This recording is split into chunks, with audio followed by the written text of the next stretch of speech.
இன்னைக்கு நான் வந்திருக்க ஸ்பாட் தான் யா கபாப். இதோட எக்ஸாக்ட் லொகேஷன் சாலிகிராமத்துல லொகேட் ஆயிருக்குது. ஸோ கூகுள்ல ரிவ்யூஸ் பார்க்கும்போது நல்லாவே போட்டிருந்தது. ஸோ எந்த லொகேஷன் எனக்கு பக்கம்னால ஸோ டேஸ்ட் பண்ணி பார்க்கலான்னு வந்தாச்சு. இங்க தந்தூரி, கெபாப், கிரில் ஐட்டம் எல்லாம் ஃபேமஸ்ன்னு சொன்னாங்க. ஸோ நான் மட்டும் வந்தனால ஸோ ஒரு குவார்டர் கிரில்லும் ஒரு ஷவர்மா ரோலும் வாங்கியிருந்தேன். ஸோ இங்க மெக்சிகன் ஷவர்மா நல்லா இருக்குன்னு சொன்னால அதை வாங்கி ட்ரை பண்ணி பார்த்திருந்தேன். கிரில் நல்லாவே ஃப்ரெஷ்ஷான மீட்லயே செஞ்சு குடுத்திருந்தாங்க. டேஸ்ட் வந்து ரொம்ப சூப்பர்ன்னு சொல்ல முடியாது. ஆவரேஜான டேஸ்ட்ல ஒரு டீசென்ட்டான டேஸ்ட்ல இருந்தது.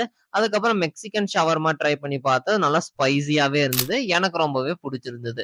அண்ட் வர வழியில ஒரு பிரதர் ஒரு டெசர்ட் ஸ்டால் ஒண்ணு போட்டிருந்தாரு. ஹையான்னு சொல்லிட்டு. அங்க வந்து நான் ஃப்ரூட் கிளாஸ் வாங்கியிருந்தேன். அதுல வந்து ஃப்ரூட்ஸ் எல்லாமே போட்டு ட்ரிபிள் சாக்லேட் ஃபிளேவர்ல போட்டு தரோம்ன்னு சொல்லியிருந்தாங்க. ஸோ அது வாங்கியிருந்தேன். ஸோ குவான்டிட்டி கொஞ்சம் கம்மியா இருக்கிற மாரி எனக்கு பெர்சனலா தோணுச்சு. கொஞ்சம் ஜூஸியாவும் குடுத்துருக்கலாம்னு தோணுச்சு. பட் டேஸ்ட் எல்லாமே நல்லாவே இருந்தது.